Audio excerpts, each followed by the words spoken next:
प्रेमपाल यादव, सहायक आचार्य इतिहास, राजकीय महाविद्यालय बहरोड।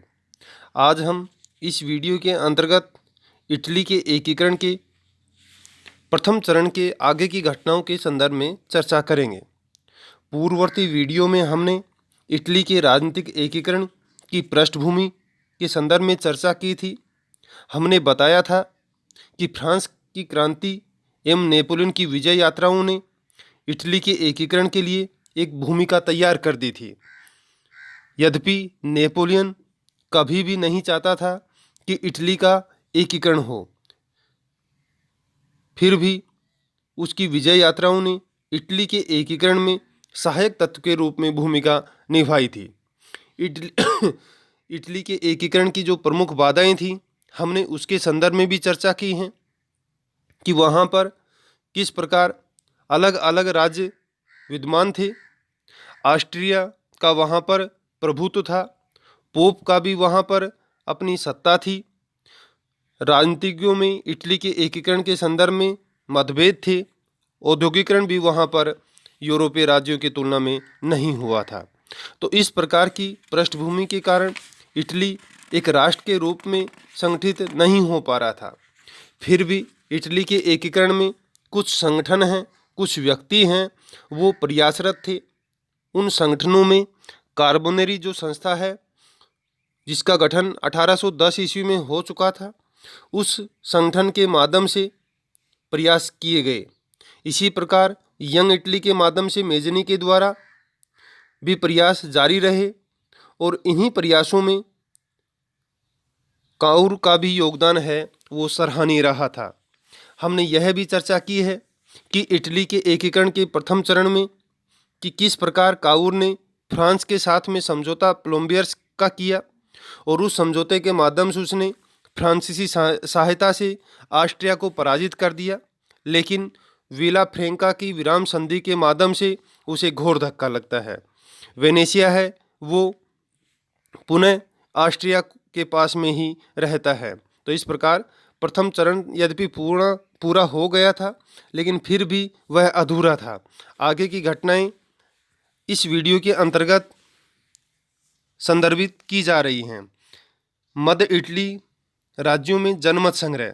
युद्ध के पश्चात मध्य इटली के राज्यों ने परमा, मेडोना, टस्कनी, बोलोगना और रोमागना में जनता ने विद्रोह कर दिया। वे इटली में समाहित होने के उत्सुक थे। इटली के हस्तक्षेप की नीति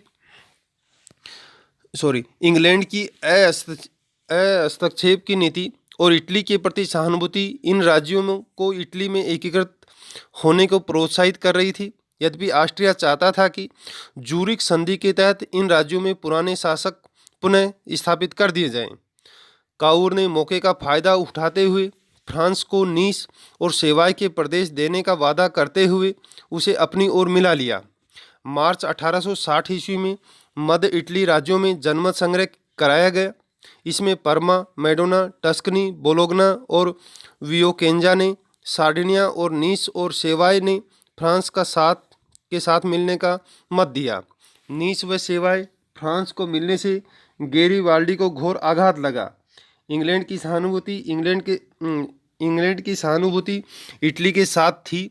अतः मध्य इटली के राज्यों में जनमत संग्रह के प्रश्न पर इंग्लैंड ने फ्रांस के साथ इटली का पक्ष लिया।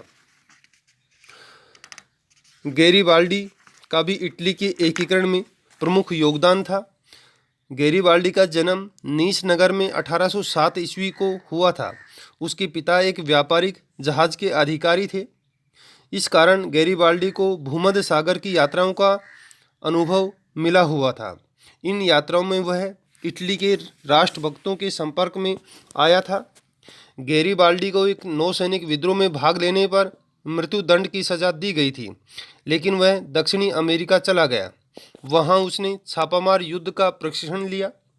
1854 ईस्वी में पुनः इटली आने पर उसने केप्रिया नामक टापू खरीदा। यह वही व्यक्ति था जिसके कारण नेपल्स व सिसिली इटली में शामिल हुए थे। वह इटली की तलवार था। उसने लाल कुर्ती नामक देशभक्तों का एक संगठन बनाया एवं इसके दम पर ही उसने सिसिली में प्रवेश कर पाया। गैरिबाल्डी के जीवन में महत्वपूर्ण घटना गणतंत्रवादी से राजसत्ता का समर्थक बनना था। दक्षिणी इटली के विलय के समय इंग्लैंड ने गैरिबाल्डी के स्वयंसेवकों को युद्धपोत से नेपल्स व सिसिली पहुंचाने में मदद की थी। नेपल्स और सिसिली का विद्रोह। नेपल्स और सिसिली में शासक विदेशी था, साथ ही वह शासन करने के योग्य भी नहीं था। मेजनी, फ्रांसिस क्रिस्ची और गैरिबाल्डी ने यहाँ विद्रोह की योजना बना उनका इटली में एकीकरण सफल कर दिया। गैरिबाल्डी ने लगभग 1000 लाल कुर्ती वाले स्वयंसेवकों का दल बनाया। 5 मई 1860 ईस्वी को सिसिली पर आक्रमण कर दिया। इंग्लैंड द्वारा उन्हें अप्रत्यक्ष रूप से मदद मिली। जनता पहले से ही बुर्बो राजवंश के विरुद्ध थी। गैरिबाल्डी ने विजय प्राप्त कर स्वयं को अधिनायक घोषित कर दिया। उधर काउर को डर हो गया कि इस अपार सफलता के कारण कहीं गैरिबाल्डी कैथोलिक राज्य रोम पर आक्रमण नहीं कर दे, अन्यथा फ्रांस इटली के विरोध में उतर जाएगा, जिससे युद्ध लड़ना मुश्किल हो जाता।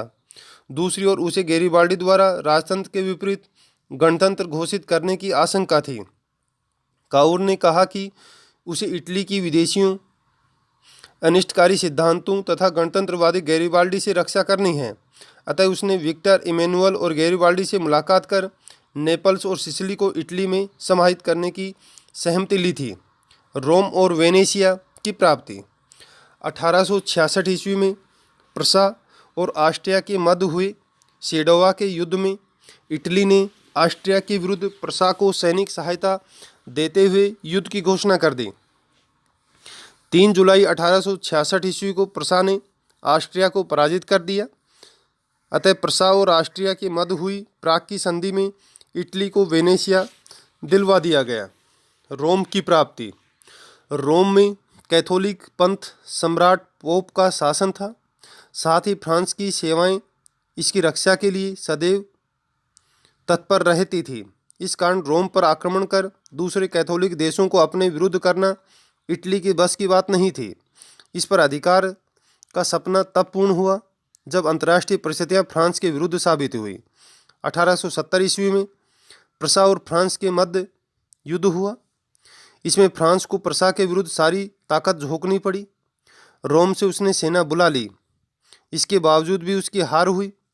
इस मौके का फायदा इटली ने उठाया और रोम पर अधिकार कर लिया। रोम में जनमत संग्रह कराया गया, जिसमें जनता इटली के पक्ष में रही। रोम को संयुक्त इटली की राजधानी बनाया गया। 12 जून 1871 ईस्वी को विक्टर इमैनुअल द्वारा संयुक्त इटली की संसद का उद्घाटन किया गया। Law of PayPal guarantees. Italy की संसद द्वारा एक कानून पारित कर दिया गया, जिसमें पोप के निवास स्थान के आसपास के क्षेत्र पर पोप की स्वतंत्र सत्ता स्वीकार कर ली गई। अब पोप भी राजदूत नियुक्त कर सकता था। उसे एक शासक की स्थिति प्रदान की गई। इस प्रकार जर्मनी व इटली के एकीकरण ने केवल इतिहास ही नहीं रचा, बल्कि यूरोप का राजनीतिक मानचित्र भी बदल दिया।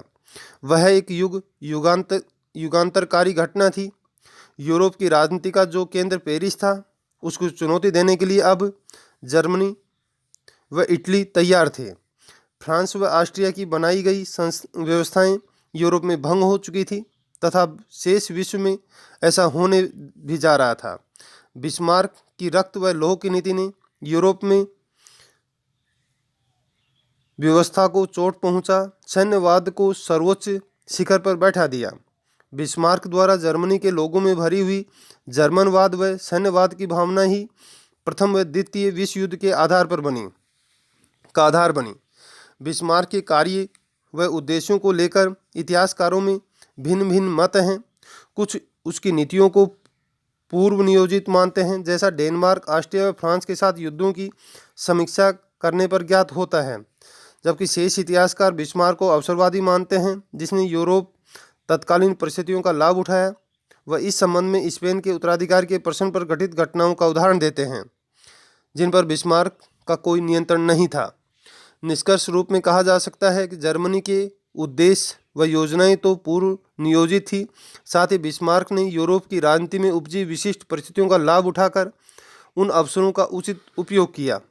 काउर के विपरीत जर्मनी के एकीकरण के लिए बिस्मार्क के पास न तो मेज़नी था और न ही गैरिबाल्डी। साथ ही उसे अंतर्राष्ट्रीय मंच पर अन्य किसी देश की सहानुभूति भी नहीं प्राप्त थी। उसे ऑस्ट्रिया व फ्रांस जैसे शक्तिशाली राष्ट्र से युद्ध लड़ना पड़ा था। बिस्मार्क ने जर्मनी के एकीकरण में साहस, शौर्य, दृढ़ निश्चय का परिचय दिया और अपने लक्ष्य को प्राप्त किया। जर्मनी के एकीकरण में बिस्मार्क के योगदान के विपरीत इटली में Mazzini, Garibaldi, Cavour, Victor Emmanuel का संयुक्त योगदान रहा था। प्रसा जैसे शक्तिशाली राज्य ने जिस प्रकार जर्मनी के एकीकरण में मुख्य भूमिका निभाई थी, इसके विपरीत इटली के एकीकरण के रथ का सारथी एक पिडमांट जैसा छोटा सा राज्य था। कुछ विद्वानों द्वारा तो इटली के एकीकरण को ईश्वर का आशीर्वाद कहकर भी संबोधित किया गया है, क्योंकि इटली की जनता शताब्दियों से अलग अलग रहने व सोचने की आदी थी। साथ ही उनमें एकता व स्वतंत्रता के प्रति उस स्तर की भावना भी नहीं थी कि इटली का एकीकरण हो जाए। इटली का एकीकरण कावूर के राजनीतिक कौशल व कूटनीति के चारों ओर घूमता रहा। इस प्रकार इटली व जर्मनी के एकीकरण की प्रक्रिया है वो पूर्ण हुई। इस संदर्भ में परीक्षा के लिए कुछ महत्वपूर्ण क्वेश्चन भी बनते हैं, जैसे जर्मनी के राजनीतिक एकीकरण में चरणबद्ध प्रमुख संधियां कौन कौन सी थी, युवा इटली का निर्माण कब व किसने किया था, रक्त और लोह की नीति से क्या तात्पर्य है। कुछ लघुतरात्मक क्वेश्चन भी हैं जो इनके संदर्भ में परीक्षा में आ सकते हैं, जैसे इटली के एकीकरण में सहायक प्रमुख संगठनों का वर्णन कीजिए, लाल कुर्ती दल से क्या तात्पर्य है, इटली के एकीकरण में कावूर के योगदान का विस्तारपूर्ण वर्णन कीजिए। यह दीर्घ उत्तरात्मक प्रश्न है। इसी प्रकार जर्मनी के एकीकरण में बिस्मार्क के योगदान का विस्तारपूर्वक वर्णन कीजिए। यह भी दीर्घ उत्तरात्मक प्रश्न है। छात्र इन प्रश्नों को ध्यान में रखते हुए अपना जो ये चैप्टर है इसको तैयार करेंगे।